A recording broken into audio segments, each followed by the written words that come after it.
Hello dear students, कल हमने chapter number 2 inverse trigonometric function basic concept पढ़े थे। आज हम उसके आगे एक्सरसाइज 2.2 तरफ जाएंगे।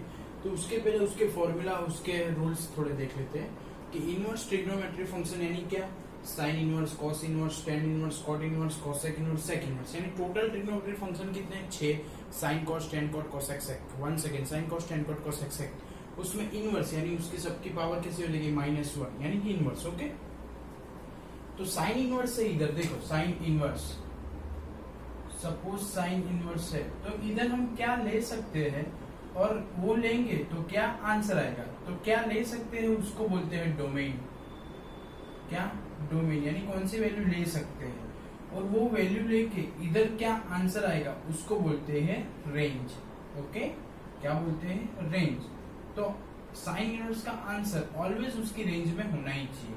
अगर वो रेंज में नहीं होगा तो हम उसको या तो कन्वर्ट कर देंगे या तो डज नॉट एग्जिस्ट ऐसा लिख देंगे। ओके, तो ऑलवेज ऐसी ही वैल्यू हमको सिलेक्ट करनी पड़ेगी कि उसका आंसर उसकी रेंज में हो। ओके, समझ में आया? तो ध्यान से देखते हैं। तो पहले सारे के सारे फंक्शन की डोमेन एंड रेंज इधर लिखी हुई है। तो साइन इनवर्स में हम कौन सी वैल्यू ले सकते हैं? -1 से 1, और उसका आंसर आएगा -π/2 से +π/2। कॉस इनवर्स में कौन सी ले सकते हैं? -1 से 1, उसका आंसर आएगा 0 से π में। टेन इनवर्स में कुछ भी ले सकते हैं, उसका आंसर इधर ही आना चाहिए। कॉट इनवर्स में भी कुछ भी ले सकते हैं, उसका आंसर 0 से π में आना चाहिए। कॉसेक इनवर्स, कॉसेक इनवर्स यानी साइन से उल्टा हो जाएगा। तो देखो, इसमें -1 से 1 ले सकते हैं, इसमें -1 से अलावा कुछ भी ले सकते हैं। इसमें -π/2 से π/2, इसमें -π/2 से π/2 ही आंसर आएगा, लेकिन 0 नहीं आएगा। क्यों? क्योंकि 0 में साइन 0 होता है, तो साइन 0 में कॉसेक तो 1/sin, तो डज नॉट एग्जिस्ट हो जाएगा, इसलिए हम 0 नहीं ले सकते। ओके, फिर सेक इनवर्स, तो उसमें भी कॉस का उल्टा, -1 से 1 ले सकते हैं, इसमें -1 के 1 के अलावा सब कुछ ले सकते हैं, और इसमें 0 से 0 to π ले सकते हैं, लेकिन π/2 नहीं ले सकते, क्योंकि π/2 पे कॉस क्या होता है? 0। ओके, यानी कि अपॉन में 0 नहीं चलता। तो ये टेबल आपको रट लेना है, पूरा कंप्लीट आना ही चाहिए आपको। किसी का भी डोमेन, किसी की भी रेंज आपको अच्छे से आनी ही चाहिए, तभी आपको पूरे सम समझ में आएंगे। ओके, तो थोड़े फॉर्मूला भी देख लेते हैं उसके बाद। चलो, suppose sine inverse x plus cos inverse x, उसका फॉर्मूला है π/2 हो जाएगा directly. Okay, sine inverse x plus cos inverse x equal to π/2। फिर दूसरे फंक्शन में tan inverse x plus cot inverse x equal to भी π/2 हो जाएगा। ओके, फिर sec inverse x plus cosec inverse x equal to π/2 हो जाएगा। Okay, sine inverse x plus cos inverse x equal to π/2 हो जाएगा। Tan inverse x plus cot inverse x equal to π/2 हो जाएगा। सपोज आपको कोई आंसर दिया हो, सपोज एमसीक्यू में सम आ जाए कि sine inverse 1/2 plus cos inverse 1/2, तो आप उसको सॉल्व करने नहीं बैठना है। देखो, दोनों की वैल्यू कैसी है? इक्वल है, तो डायरेक्ट π/2। दोनों की वैल्यू कैसे होनी चाहिए? इक्वल, तो डायरेक्ट π/2। ओके, समझ में आ गया होगा, आई होप। चलो, उसके बाद सबसे most important formula of the chapter, अगर टेन इनवर्स वाला है तो ध्यान से देखना कि tan inverse x plus tan inverse y is equal to क्या होगा? तो देखो, टेन इनवर्स, उसका फॉर्मूला देखना, x plus y upon 1 minus X Y. ये कब लगेगा? जब x इंटू वाई का मल्टीप्लीकेशन लेस देन 1 होगा। जब x इंटू वाई का मल्टीप्लीकेशन क्या होगा? लेस देन 1 होगा। ओके, चलो नेक्स्ट फॉर्मूला, फिर से tan inverse x plus tan inverse y, तो फॉर्मूला क्या लगेगा? Pi plus tan inverse x plus y upon 1 minus X Y. आप बोलेंगे इधर भी प्लस है, इधर भी प्लस है, तो फॉर्मूला क्यों डिफरेंट? तो ऊपर क्या था? एक्स वाई लेस देन 1 था, इधर होगा x इंटू वाई अगर greater than 1। x into Y का मल्टीप्लीकेशन क्या है? ग्रेटर देन 1, यानी 1 से ज्यादा है, तो आपको पाई वाला फॉर्मूला लगाना है। ओके, फिर ten inverse x plus tan inverse y, उसमें डायरेक्ट आंसर आ जाएगा π/2। तो डायरेक्ट आंसर कब आ जाएगा पाई बाई 2, जब x इंटू वाई का मल्टीप्लिकेशन क्या हो जाएगा 1 हो जाएगा। x इंटू वाई का मल्टीप्लिकेशन क्या हो जाएगा 1, यानी कि x एंड y एक दूसरे के इनवर्स हो गए। सपोज इधर होगा 3/5 तो इधर होगा 5/3, तो दोनों का मल्टीप्लिकेशन कब हो जाएगा 1 हो जाएगा, यानी कि दोनों का आंसर क्या आना चाहिए डिफरेंट आना चाहिए, तब ऐसा हो सकता है। ओके, और फिर last formula tan inverse x tan inverse y is equal to tan inverse x minus y 1 plus X Y. Okay, simple. Minus में एक ही फॉर्मूला है, प्लस वाले में कंडीशन थी। क्यों? क्योंकि इधर 1 माइनस एक्स वाई था, मल्टीप्लीकेशन 1 से ज्यादा होगा, 1 से कम होगा तो कोई बात नहीं सीधी तरह से, लेकिन मल्टीप्लीकेशन 1 से ज्यादा है तो इसका आंसर माइनस आने वाला है, इसलिए पाई प्लस किया है। ओके, तो अब ध्यान से पूरा बोर्ड पे जो मैंने थियरी समझाई, जो मैंने फॉर्मूला समझाई, एक बार ध्यान से देख लो। Domain and range is the most important, 3 formula is the most important for MCQ and 4 formula is important for all sum. Okay, अभी जितने भी सम करेंगे ना यही यूज होने वाला है। ओके, तो ध्यान से देखो आप।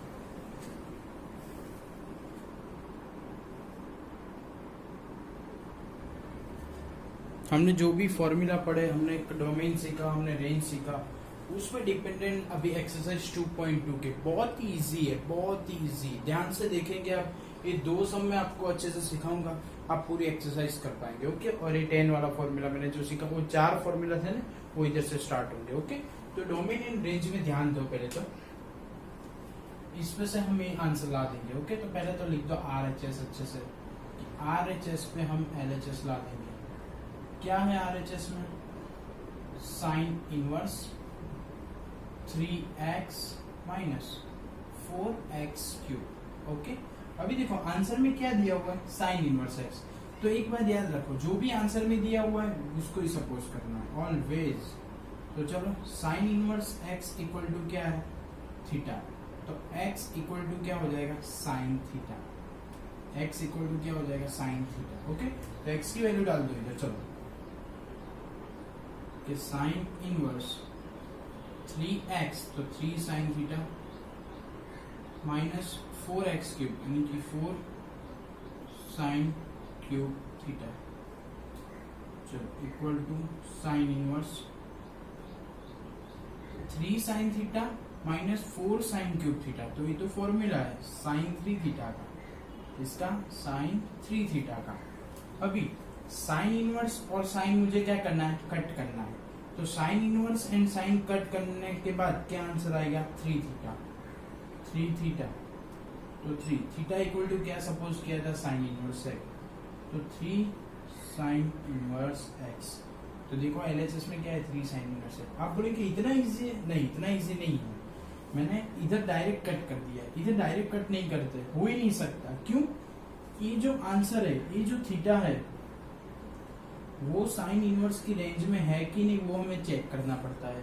अगर उसकी रेंज में है तो आप कट करके आंसर लिख दो कंप्लीट, रेंज में नहीं है तो लिख दो डज नॉट एग्जिस्ट। लेकिन इधर तो आंसर लाना है, मतलब रेंज में ही होगा, लेकिन रेंज में होगा कैसे पता चलेगा, वो आपको मैं अभी सिखा रहा हूँ। ओके, तो रेंज में है कि नहीं वो कैसे देखना है। देखो x की वैल्यू कहाँ है, -1/2 लेस देन x लेस और इक्वल टू x लेस और इक्वल टू 1/2। ओके, तो x की जगह पे साइन थीटा है, तो सबको साइन थीटा में कन्वर्ट कर दो पहले, तो सबको। ओके, तो -1/2 कब होता है कि जब साइन की वैल्यू -π/6 होती है, साइन -π/6 लेस देन x की जगह पे साइन थीटा, और 1/2 कब होता है जब साइन π/6 होता है। ओके, चलो अभी साइन भूल जाओ, तो थीटा की वैल्यू आ जाएगी -π/6 less than theta less than π/6। चलो हमें क्या 3 थीटा चेक करना है, तो 3 से मल्टीप्लाई करो, तो -π/2 3 थीटा लेस देन π/2, यानी कि 3 थीटा कहाँ है, 3 थीटा बिलोंग्स टू -π/2 से +π/2, और सबसेट ऑफ फोर्स कहाँ पे है, सबसेट ऑफ साइन थीटा की रेंज क्या -π/2 से π/2। मतलब ये जो 3 थीटा है वो कहाँ पे है, -π/2 से π/2 है।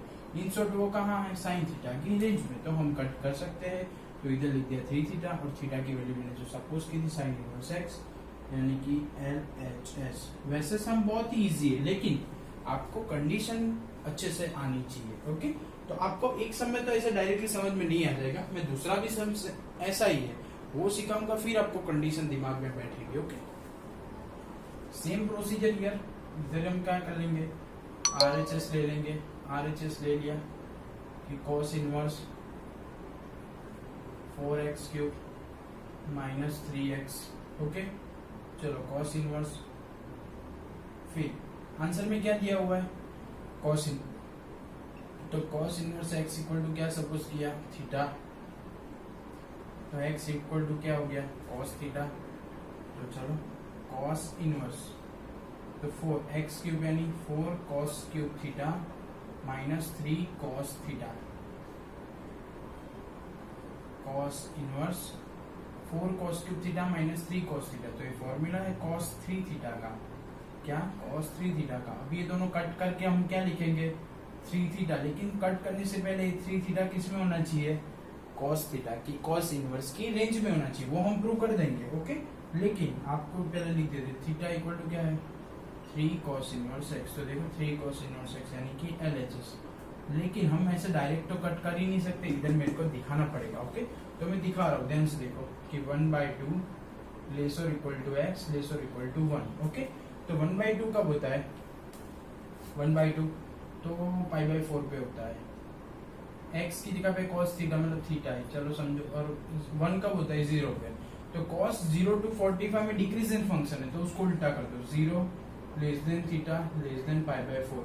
हमको 3 थीटा का चेक करना है, 3 थीटा का, तो 3 से मल्टीप्लाई कर देते हैं। ओके, 3 से क्या करेंगे मल्टीप्लाई, तो 0 less then 3 theta less then 3 π/4, यानी कि थीटा कहाँ है, थीटा बिलोंग्स टू 0 to 3 π/4। 3 π/4 मतलब 135, वो सबसेट ऑफ 0 to 180 यानी कि 0 to π, यानी कि ये थीटा यानी कि 3 थीटा यानी कि 3 थीटा वो cos इनवर्स की रेंज में है, इसलिए हमने ये दोनों को कट करके लिख दिया। ओके, तो दोनों सम रेंज वाले हो गए कि रेंज में आपको कैसे दिखाना होता है। ओके, अभी tan इनवर्स वाला जो मैंने बोला कि बहुत ही मोस्ट इंपोर्टेंट फॉर्मूला है tan इनवर्स में। तो देखो प्लस वाला है, तो पहले तो हम x इंटू वाई करेंगे, यानी कि 2/11 इंटू 7/24, यानी कि डिनोमिनेटर बहुत बड़ा है, देखो यानी कि लेस देन 1 ही आने वाला है। ओके, तो डोंट हेजिटेट, फॉर्मूला अप्लाई कर दो कि tan inverse x plus Y यानी कि 2/11 प्लस 7/24 अपॉन 1 माइनस 2/11 यानी कि 7/24। ओके, चलो tan inverse 20 48 11 77 11 into 24 upon 11 into 24 minus 14 upon 11 into 24, ये दोनों cut equal to tan inverse, ये दोनों कट हो जाएंगे, 48 plus 77 125, 11 into 24 minus 14 करेंगे तो 250 आएगा, 125 अपॉन 250 तो कट हो जाएगा 1/2, तो राइट हैंड साइड यानी कि RHS में मिलेगी। ओके, तो आज हमने क्या किया, आज हमने डोमेन सीखा, रेंज सीखे, फिर उसके दोनों सम, ये डोमेन वाले रेंज वाले दोनों सम करवाए। तो आप अच्छे से एक बार होमवर्क कर लेना, तो आपको ये डोमेन एंड रेंज वाले सम समझ में आ जाएंगे। नेक्स्ट लेक्चर में हम एक्सरसाइज 2.2 कंप्लीट कर देंगे, फिर एक ही एक्सरसाइज बच जाएगी, फिर नया चैप्टर कर लेंगे। ओके, तो ये tan इनवर्स वाले सम मोस्ट इंपोर्टेंट है, ध्यान से देख लेना एक बार अच्छे से। Okay, bye.